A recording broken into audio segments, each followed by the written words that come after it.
ताज्या बातम्या पाहण्यासाठी महासंग्राम मराठी न्यूज चॅनलला सबस्क्राईब करा आणि अपडेट रहा। सांगितलं की मुंब्रा नाही तर संपूर्ण महाराष्ट्र आणि मला वाटते इम्तियाज जलील आपली औकात आणि आपली परिस्थिती विसरले आहे। त्यांनी जे म्हटलं की सिर्फ मुंब्रा नहीं पूरी महाराष्ट्र को हरा करेंगे, छत्रपति की औलादें और छत्रपति के भक्त और उनका खून हमारे अभी भी शरीरों में दौड़ रहा है। तुम नहीं, तुम्हारे 7 पीढ़ियां ऊपर से नीचे आए तो वो भी हरा नहीं कर पाएंगे महाराष्ट्र को।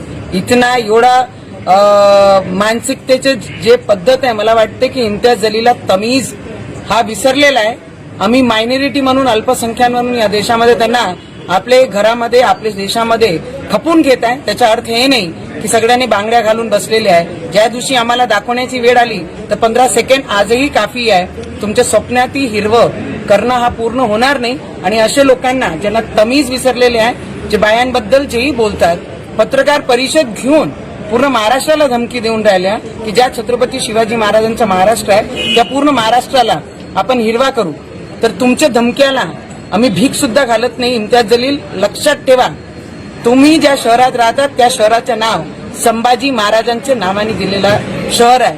आणि तुम्ही जर बदतमीजी सोडली नाही आणि महिलाबद्दल आणि या महाराष्ट्राबद्दल अशब्द बोलणं सोडलं नाही तर तुम्हाला या पूर्ण महाराष्ट्रामध्ये, जिल्ह्यामध्ये हिंडण्यासाठी किती त्रास होईल तुम्ही लक्षात आणून घ्या एकदा। त्याचं जब एक ही जगह तुम जिले में घूम पाए, मेरा नाम भी नवनीत राणा नहीं, तमीज में रहकर अपने काम करो और जहां पे हैं वहां पर अपनी औकात में रहो।